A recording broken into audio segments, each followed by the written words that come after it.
Hey man, thanks for tuning in. We are live again. We are back in the building. We got a special guest in the building.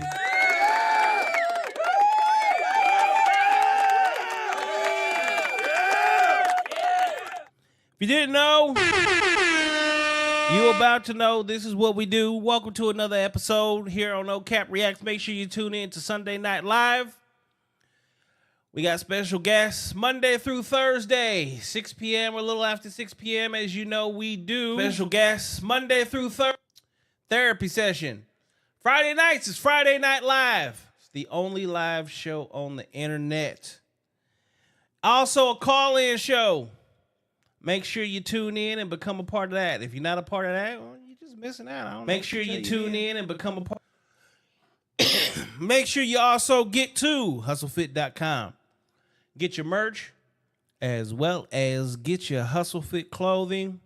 We got men's, we got women's, we got children's, everything you can think of.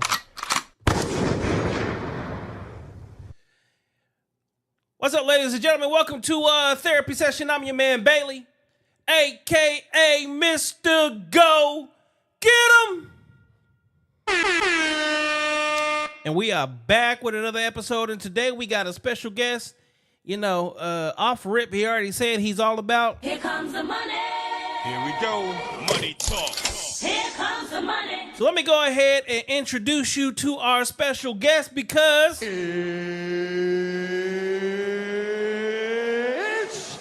time. Go ahead and let the world know who you are. Yeah, what's going on, world? So my name is Jacey Flames. I am an artist as well as a marketer.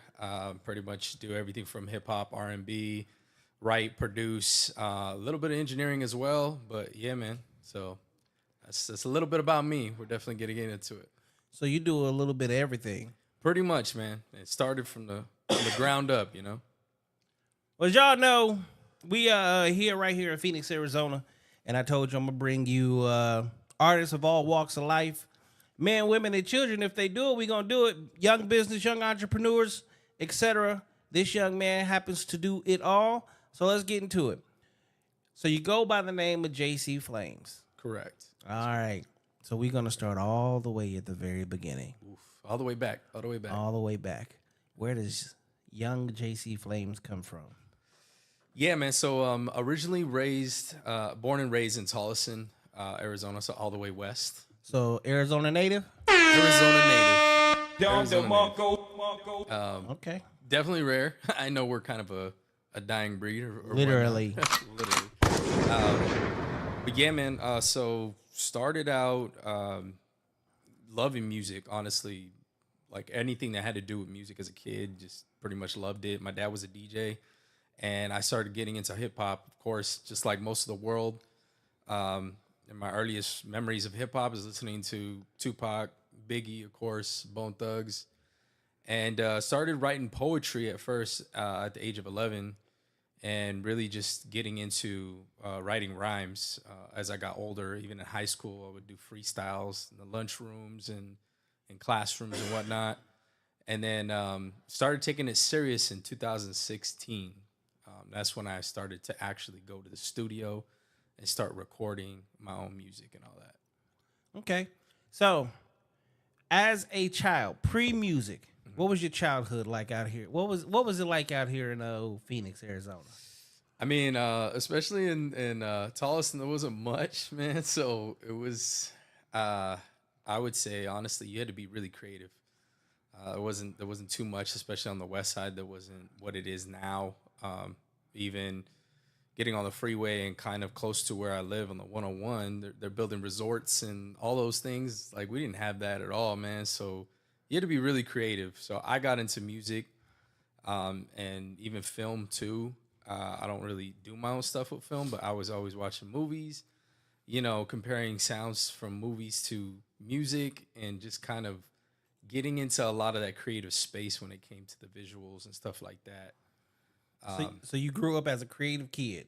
Very creative, man. I would do a lot of stuff, you know, would hang out with a lot of family members, cousins, neighbors and stuff like that. And we would just get into, I mean, not so much like trouble, but we would just find ways to do whatever we could. Keep Put our- yourself occupied. pretty much. That's all we had to do, man. And I'm probably aging myself right now, but I'm a '90s, late '80s baby. So I grew up in the '90s, but I would definitely say that I didn't have much of the technology right now. So I really had to keep myself busy, man.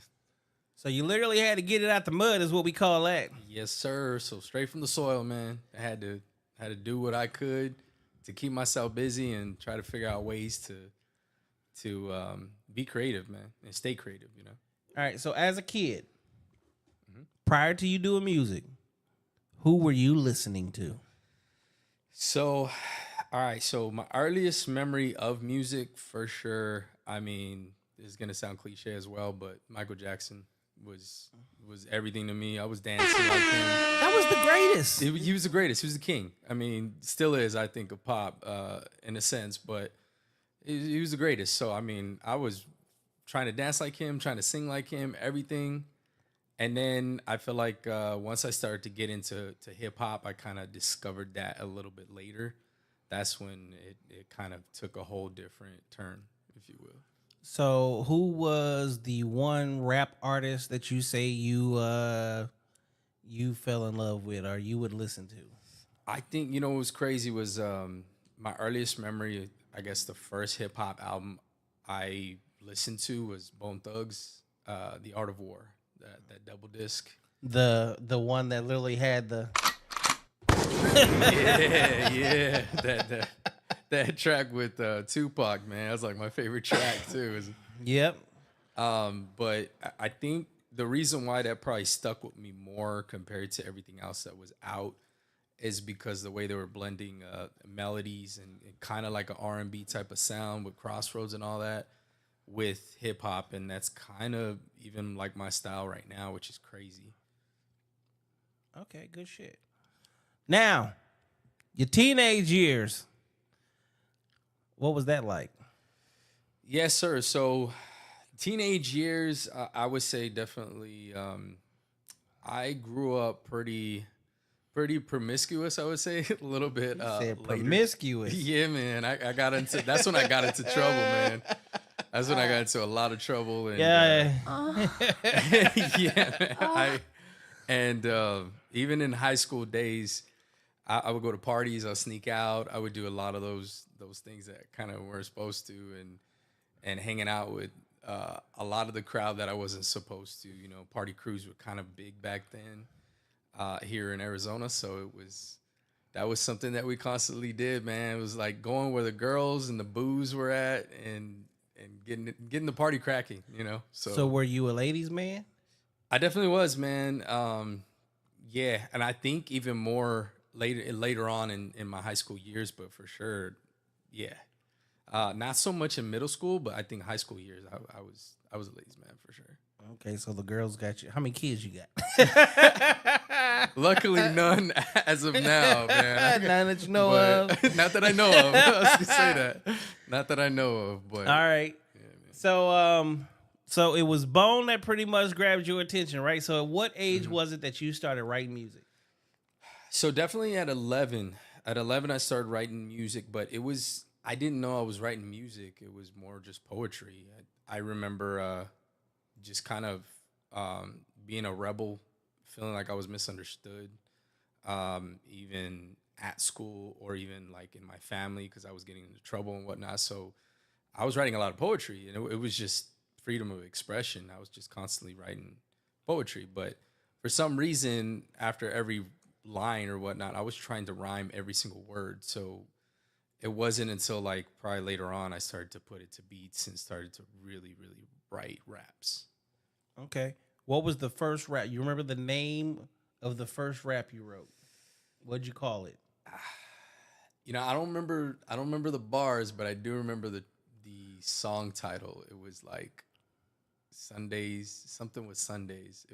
I think it was just called Sundays. Because Sundays is when family, hanging out with family and everything was just kind of, I don't know, it was like the best memories I think that I had. So everything was about Sunday for some reason. That song. I was was like, all right. Okay, somebody was eating good, and That too. That was part of it. So Sundays was the family time with eating good, and it was like extended family members that would come and cousins and whatnot. So it was a vibe for sure. all right. So as you're going through this journey of music, you've obviously picked up the music aspect of the situation, right? Mm-hmm. Now, while you're picking up music, like, was it a passion? Was it something you loved? Was it something? Was it a hey, this is a hobby? Like, how seriously were you taking music at that time? At that time, it was just something I did. So it was, I guess you could say it was a hobby, but it's funny because over the years, I realized all the times that I tried to quit music or even tried to do something else, somehow, some way, music came back to me.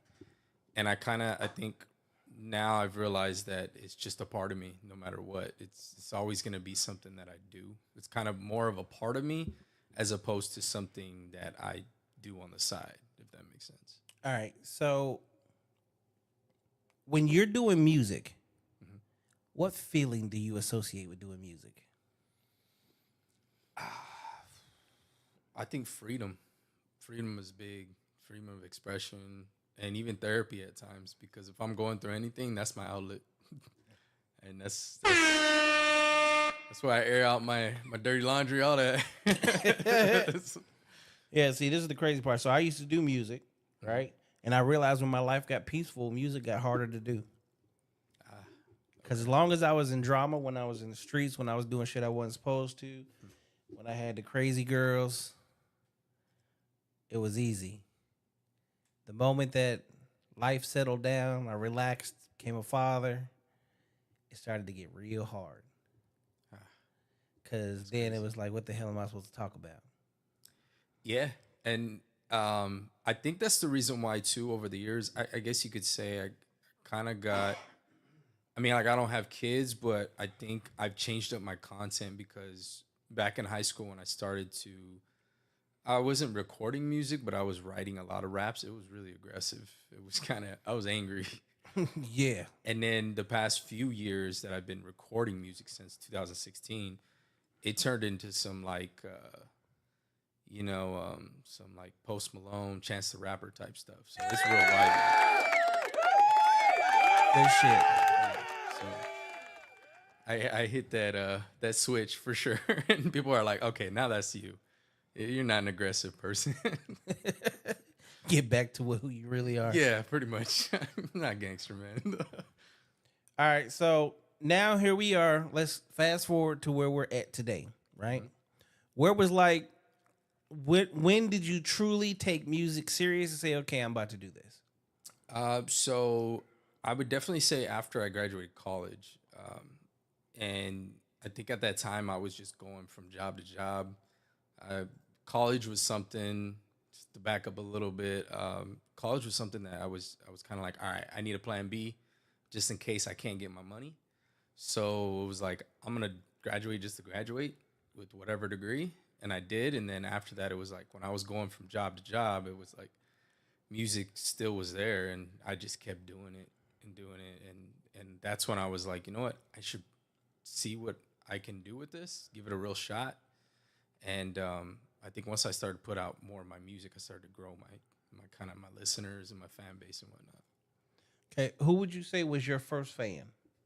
Do you remember? Or the first person to say, okay, that's hot. Okay, you should do this. As weird as it sounds, I think my cousin, because he would just hang out with me all the time. And he started to become a fan as he was listening. He was like, all right, man, I like you. I like this stuff. You got something, so you need to keep going. But I would definitely change this. I would definitely change that. You're not that polished, so get back in there. Type of thing. So at least he told you the truth. Oh, yeah. So constructive criticism, and you didn't take it as you're being a hater. No, not at all. I think that's something, too, to all the artists out there or aspiring entrepreneurs, whatever it is you're pursuing. Don't take it personal, man. Especially when you really want to go far in it and you want to get to the point where you start making money off of it, don't take it personal, man. Like, it's just what it is. Man, I say that all the time. Leave your feelings at the door. We're not trying to get into your emotions. Be real about shit. Just listen to what other people have to say because you actually will learn something. If you're too busy in your feelings and your emotions, it's hard to learn. Oh yeah. So yeah, definitely love that advice. Definitely love that advice. Thanks. All right. Decided to take music serious. First show. Was it the Eminem feeling, the time to lose it? Time to lose yourself. You know what? I think the biggest struggle when I first started in 2016 was, I think number one was time management. Number two, learning again to accept that criticism because I wasn't always so like open to it. And I think another thing too was learning that I think a lot of rappers out there right away when they start off, they think they're the best and they're the most amazing rapper out there. And sometimes it's like, that's not true, man. Sometimes you got to build your way up and you got to get better. You got to, hone in on your craft. So how do you think your first show went? So I got lucky. First show I did was back in 2017 and I opened up for Sugar Free. Oh, you started off big. Yeah, man. I got lucky. So, Give it up for Sugar Free. yeah, so it was amazing. And then I had very little fans show up, but a lot of my family and friends that were fans came to support. So it was a pretty packed house. Well, it's also dependent on what spot you held on the opening aspect. That's how you gain other fans with music is they come in to see these other ones and then you get to steal them. Oh yeah. And I guess another thing too that I got favor for was I knew the guy who was putting together the show. So he's the one that signed Sugar Free with the venue, and so he put me on right before Sugar Free. So I was that opener. Networking and connections. Yeah, man. Okay, so on a scale of 1 to 10, now looking back to that show, what would you rate your performance? Performance is a different story, man. Yeah. Yeah. Truthfully, God, probably like a 3 or 4 out of 10. Yeah. Hey, that's the thing. It's about being honest with yourself because that's how you become better. That's how you become a better performer, a better person, a better artist, all of those things, right? All right. So you do your first show. Clearly, I'm going to say it had to go well because you're still here doing it, right? Oh, yeah. Then, where do you think you was going to go with music? What do you think your trajectory was going to be? So at that time, because I think I just right out the gate, it went well and whatnot, opening up for him, I thought, all these promoters are going to come to me. I'm going to start throwing a bunch of shows. I'm going to just take off, right? And Doesn't work like that. nah, hell no. Hell They no. have no idea who the hell you are. Nope. And from then on, it was a lot of scouting to try to get shows. And even then, I ended up kind of being honest with myself and even being smarter and saying, all right, well, let me build it up digitally. Let me build it up on social media. Let me build up my fan base, my true fan base. And let me just kind of take a backseat from the shows. So for quite a bit, I didn't do shows. So in your time of no doing shows, what exactly were you doing? So I was building up my social media for sure, building up my socials, and crafting a lot of my sound. So 2 years later, kind of fast forward, in 2018, I met, actually at that show, at the Sugar Free show, I met the engineer, right? And he was actually a friend of a friend. And in 2018, he reached out to me and was like, hey, man, like I offer engineering and producing classes. Do you want to start taking them with me? So I agreed to it. And then I started taking it real serious from there on as far as the recording aspect and putting together my own sound because I didn't have anything. And then in that meantime, too, I was trying to figure out what kind of content would kind of catch the public's attention. So that was a struggle in itself. It's kind of crazy, especially so you started music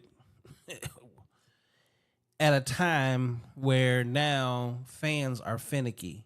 It's digital age. Yes. You can, as quickly as you make it, you can put it out. So they can be very finicky in choosing what they want to listen to and when they want to listen to it and how they want to listen to it. Oh yes. So you have to be very quick. It has to be something that seems to be absolutely amazing that needs to come in. You need to get in, you need to get out, and then you got to repeat. 100%. How have you managed to do that in today's digital age? So I think a big part of that was figuring out what I mean by figuring out the content. Your stuff's not always going to be, you know, every artist is different. And let's be honest, like I was watching something not too long ago. It was like a podcast. And they were talking about this, saying that you can't just have just your music. I mean, don't get me wrong. Of course, there's your 5% of artists that are just really, really amazing artists, and their music's going to drive itself. But most of the time, you got to have something else going for you. You got to have your personality. You got to have other things that you're engaged with, something more so that people will watch. So around that time, I was putting out a lot of different content. I was like behind the scenes. I was doing covers and remixes for a bit. I was doing tutorials. And then I think the last one is I was just releasing my original music, right? And I started to figure out that not only did tutorials work, but also even my personality. So I even started to do vlogs here and there. So I started to kind of like break through in that aspect as opposed to doing covers and remixes behind the scenes, because People could relate to you. correct. So that relatability I had to find, man, and that I feel like that took the longest. That probably took most of to where I'm at, or like right now, probably a couple of years, few years actually. Okay, so here we are today, 2023. Now looking back, you've had time, you've done shows, you've been in the business. Yes, sir. What artists would you say have helped you get to where you're at today? Who were your influencers? It's crazy you say that because I was thinking about it not too long ago. It's like growing up, it was of course your hip hop gods. You know, you had your Jacey, you had your Nas, right? Tupac, Biggie, all of them, right? But now since things are so different, I definitely have to say like Russ. I definitely have to say Logic, Joyner Lucas. Like some of those independent guys that are just going, man. Chance the Rapper, of course. Like, but they did things a lot different. So I kind of like followed some of their steps in a way. How has that actually worked for you so far? Good. I think a lot so far has kind of made me see things a lot different. I think another set of people that I kind of overlooked for the longest were definitely YouTube influencers and just influencers in general. I think there's a different way to, especially as you start off as an artist and you're like, oh, I love this, I want to do this, but I need a 9-to-5 job because I got to fund it. And you start to find out that you can actually make money as an artist, but you need to find a different way if you're not getting so many shows, number one, or you're not selling enough merch. So I started to look at a lot of influencers and how they got their money. And it's crazy because that kind of changed the trajectory of That changed the dynamics of everything. Yeah, man, everything. It just completely opened my eyes. I was like, oh, I don't just have to be a rapper. All right, so in saying that, because that means you got that entrepreneurial spirit. Yes, sir. All right, what have you learned about the music business now that you're in it? That Yeah, it's not for the weak spirited. it's not for the lazy. It's not for the lazy, for sure. And probably the one word to sum it all up is savage, man. This music industry is savage. Get over here! Yeah, and the crazy thing about it too is I've had friends too that have been in the music industry and they just kind of went independently or kind of came out of it, and they would tell me these things. So I kind of heard from stories, and then I kind of experienced it myself. So it was like, oh, all right. So I got signed November 2006 to Sony. Oh, okay. It was a lot of people would say you got like the Jay-Z deal. Like not when he first came out, but when he restructured it. The money was great because by that time I had already sold like 200,000 independent mixtapes. Nice. I had started this series called Haters Bring Me Paper, and it got in a lot of people's hands. I would literally stand outside of clubs. I was in every city all throughout the U.S. Selling mixtapes. I had a CD burner, and I was burning 100 CDs a night, regardless. No ifs, ands, or buts about it. I had to sell 50 at $5 a pop, and I had to give away 50. So regardless, whatever city I was in, 100 CDs were being put out. I stayed with probably 15 to 20,000 flyers because club flyers. Then you get 5,000 flyers for like $103. Yep. I was on top of it, so I learned Photoshop, and I was killing the Photoshop game, making these flyers, posters, CD covers, making it look like I was already signed. I took the pen and pixel route and took everything that pen and pixel was doing for No Limit back in the day, Cash Money, all of those different artists.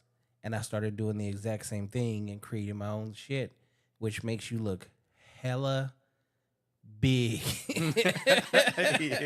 before you ever make it. So then I lived in Missouri. Imagine you drive through Memphis, and on the side of the record store is nothing but posters with my face on it.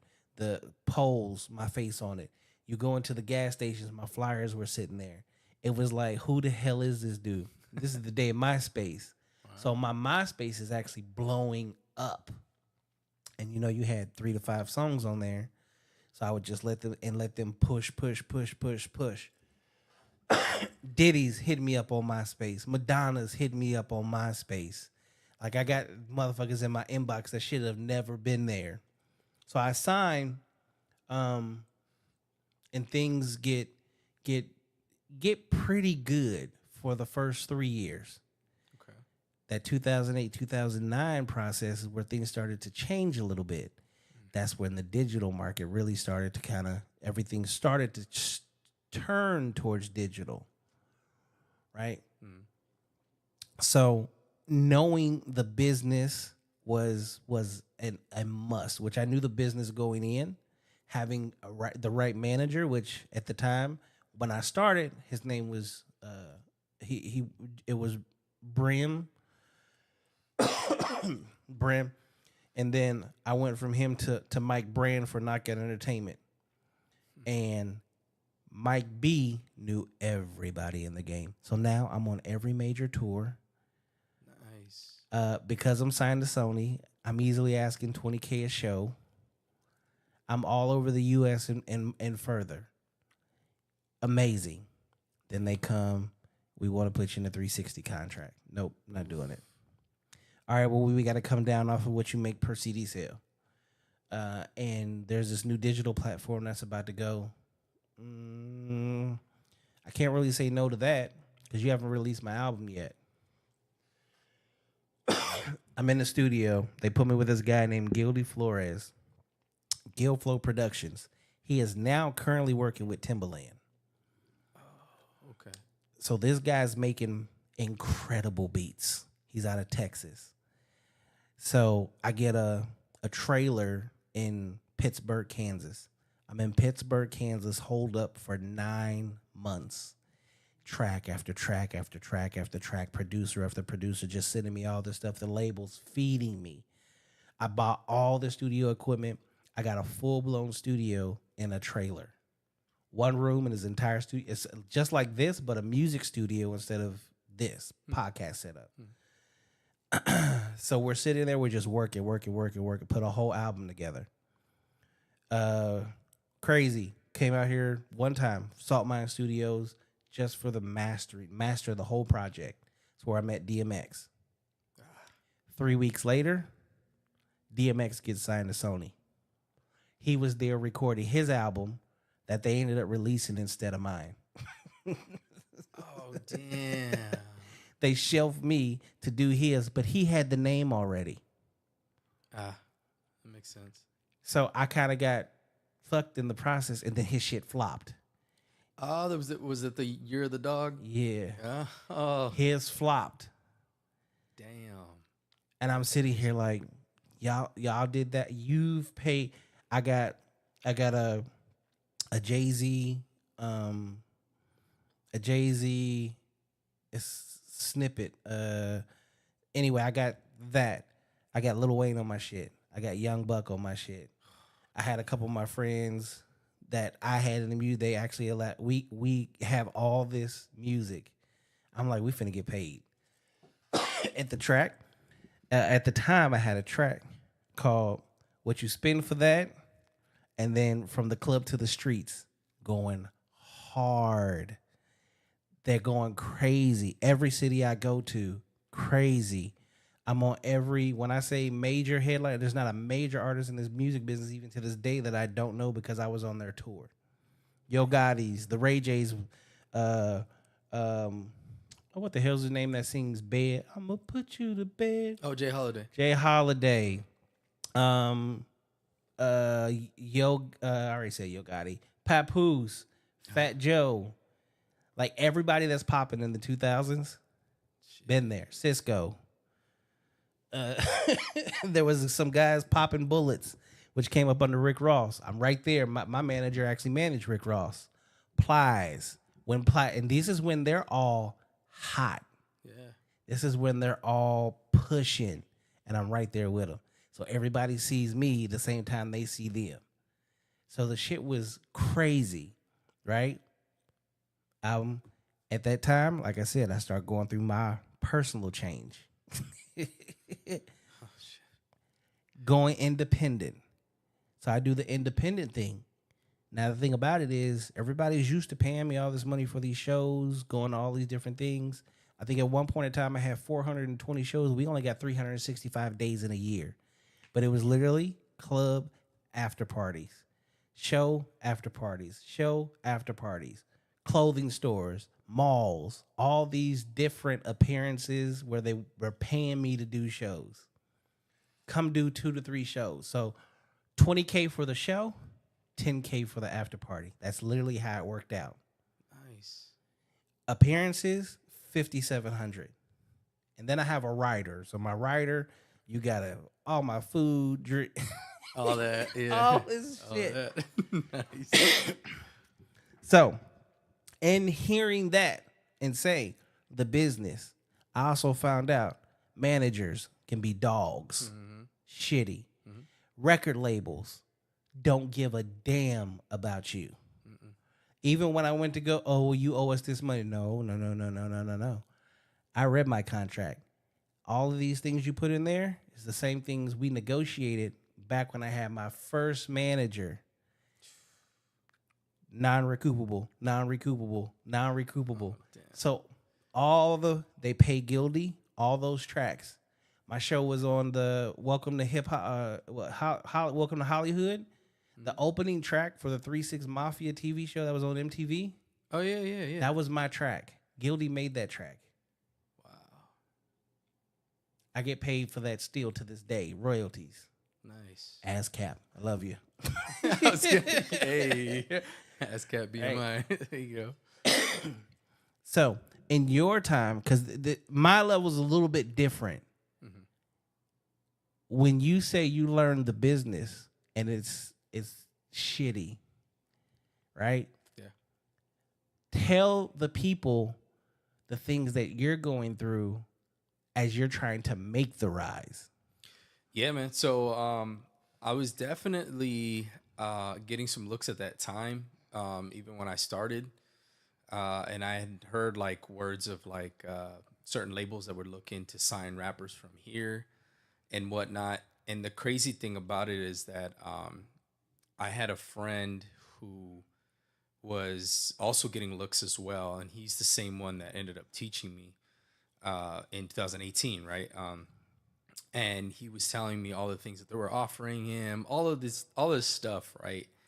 And the weird thing about it was when I started getting this, which was like 2018, I started to get this sudden urge to take off from Arizona and leave to California. Mind you, I've never lived anywhere else but Arizona. And I'm thinking, all right, cool. I'm gonna go chase it. I'm gonna go do all this and whatnot. And I was going through a lot. So I was gonna do it, but he ended up telling me, hey, well, let's take some classes. You can refine your sound, this and that. Maybe you'll get some other offers, whatnot. And at that time, I ended up finding this guy on YouTube. His name's Dorian, right?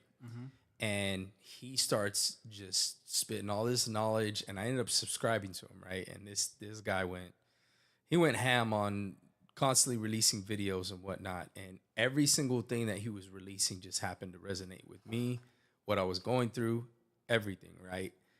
And from those months in 2018 of me taking classes with the homie and also getting some of those looks from the labels, I ended up just saying, you know what? The hell with the label. I don't ever want to sign with the label. And I ended up just staying independent all the way till now. And a lot of the stuff that I happened to even learn, I think it was like the third or fourth video that I watched of him. He was like, go and pick up this book called Everything You Need to Know About the Music Business. I've read that book like 30 times. That book changed my life, man. And from then on, I was like, and it was crazy because 2018 was a funny year. 2017 as well, but you had a lot of artists that were starting to emerge in the independent scene. So prior to that, you didn't have as many that were successful independently. So I started to study a lot of their stuff, and that's when I started to find, I was like, oh man, the hell with the label. I don't need to go major. I don't need to do any of those things. And at that time too, it didn't really fit some of those things that I wanted. And around, I think it was around like 2 years ago, I coincidentally found out another friend of mine who has engineered some of my stuff. He got signed around that same time, and he's just a producer. And he said how much they finagled him, how much he was locked into that contract. I think they promised him, I want to say it was like 3 to 5 mil on the contract signing. And he ended up just getting about, I think it was 30 grand at the end of the year. And it was just like so much of that just kind of dwindled down. And he was another one that told me early on as well, like during that time, he was like, you don't want none of this, Dewey. Like you don't want none of this, man. Like you really don't. So kind of stay away from it. And once I made that decision, I kept going forward, and it seems like I've been doing even better myself. And I'm not the type of person that's gonna tell every artist that it's gonna be the same thing. A major deal might actually be good for them, but me personally, when I decided that's when I felt like things started to look up a lot more, and it just, to me, it's never really fit my agenda. So I kind of, from then on, I was like, I'm gonna do my own thing, and I have a problem with authority too. So I don't like, You don't like to be confined to someone else's rules? Or I don't like don't get me wrong, I'm open to all sorts of criticism. That's cool. Musically, of course, but I can't do the whole, you got to dress a certain way, you got to do this, you got to do that, you got to, They definitely try to do that. Oh yeah. And we're going to take your song, we're going to do this. No, don't touch my song. If you don't want it, it's cool. But leave it alone. Don't send it to another artist. Don't do any of that stuff. So they want to take your likeness, they want to own your name. I say this to people all the time. When you start in this business, you have a stage name right now. You should be registering that as an LLC. Yes. You should also have it registered with ASCAP BMI. Yes. There's CSAC, whoever is out there right now, because a couple other ones have popped up now. You should also be sending all of your music in. Stop writing it in your phone, or if you're going to write it in your phone, have that, send it to yourself as an email, print that email out, and send it in to copyright to get it's called a poor man's copyright. All you got to do is mail it to them, and they're gonna hold it there forever, and you now own that song. They can't take it from you. Start the same way you register your name as an LLC. Start your own publishing company. So every song you write, you own the rights to that under your publishing company. If you write or help somebody else even create a song, you own the publishing on that. There are so many different things that you can do in the music business. And by the time, let's say if they do want to sign you, great. They're not signing you personally. They're signing your name, their business. You are a business. You are a walking business. Yes, sir. You have a tax ID number. You're not putting down your social. You're not liable for anything. It's a business to business transaction. And that's how people are getting paid. Yep. Yeah. I mean, around that time too, I also got an LLC, and the craziest thing too, even as I start to go refine my sound, and that friend, he goes by Nathan Wolf now, and he's starting to kind of like emerge from the EDM scene. He's an EDM producer, but he even taught me a lot of that. He was like, create your own sound, create your own publishing, do all that, LLC, all that. Go your own way, man, and nobody can stop you. You don't got anybody to report to. You got anybody to, confine you or anything like that. Yeah, because I mean, at the end of the day, when you get signed, that's all they do is they register you as all that. Yep. And because they did it, they own you. Now they own you. Yeah. They own your name. Yep. You like people. 2 Chainz, for instance. 2 Chainz was Titty Boy. Yeah. He was Titty Boy when he was under Disturbing the Peace. Play a circle. Disturbing the Peace on Play a Circle and Titty Boy. So he said, fuck you. I'm going to go out on my own, do my own thing. I got a sound. I got people willing to go ahead and sign me, but they're not signing me. They're signing 2 Chainz. Yep. And that's where he's at today. Smart. And that's why a lot of artists are changing their names, because the labels own the name. So when you leave, you can't even take it with you. You can't get the rights to it. Nope. It's crazy. And you don't have the rights to any of the music either. Nope. No. And I never been crazy about that anyways. I used to hear that even when I was a teenager. So I was never crazy about that, man.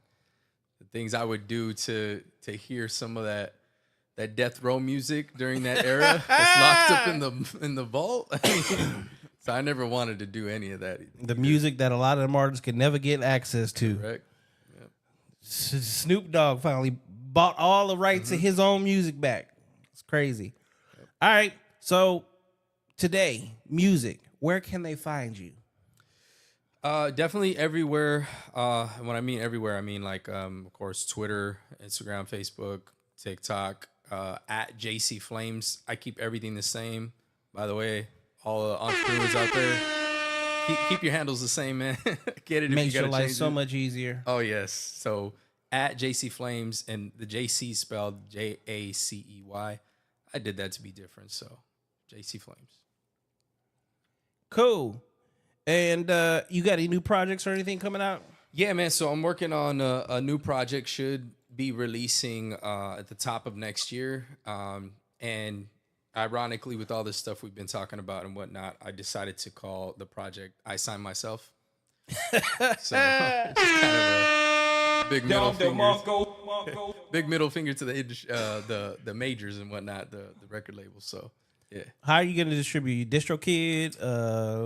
DistroKid, but I always tell any artists out there listening right now, whether you're a singer, rapper, producer, or whatnot, yeah, I do DistroKid, but that's because of their affiliate program. So y'all actually do your research on the affiliate programs. Yes. Man, they're gonna help you. Here comes the money. Yeah. Here we go. Money talk. Here comes the money. People don't understand that you can make money as if you got a major deal just off of who you choose to distribute through. And yeah, affiliate programs are a major. You have a lot of companies out here that are willing to pay you, even as a local artist, to have the rights to even use snippets of some of your stuff for their jingles, for their stores, All of that. these little mom and pop clothing stores, video games. It doesn't stop going for the 2K24s and the NBA Live 24s. It go for some of these small video games that people have no idea about. But at the same time, yes, people do have an idea and they're playing them. And the same thing, all these damn games on your cell phones, the companies like Chilingos and it's just crazy that just going through DistroKid will allow you to put your music, or at least have access to put your music on all these different platforms. They email you, hey, this project is coming up, this movie's coming up, this is coming out, and you can easily just have your stuff put on that platform, or at least in the runnings to be on a soundtrack of a movie because you use DistroKid. And if the more you get affiliated with the affiliation programs, and you get in, the more they start sending you shit. Oh yeah. And that's another thing too to all the artists out there. I get it, man. Streaming, barely make much off of that, but if you're gonna get your money, the easiest way to me is building your influence, your following. Like I said, put your personality out there, everything like that, and you can get it off of affiliates, man. Affiliate marketing is the way to go. Be an influencer. Yes, sir. So 100%. All right, what would you like to leave the people with? Yeah, just make sure you follow me. Like I said, all my social media. I got a new album coming out, of course, next year. But yeah, man, go check out my music. I'm for the people. Independent music and even independent marketing as well. Hit me up for that. If you're a young entrepreneur, you want to get your stuff out, but you don't want to have to deal with any kind of agency or any kind of company taking your rights or anything like that, I'll definitely do a lot of that work for you. Again, just hit me up at Jacey Flames, Jacey Flames, just like it's spelt. Anywhere on Instagram, Twitter, Facebook, anything like that. And then also jacflames.com. There we go. Well, you heard it first.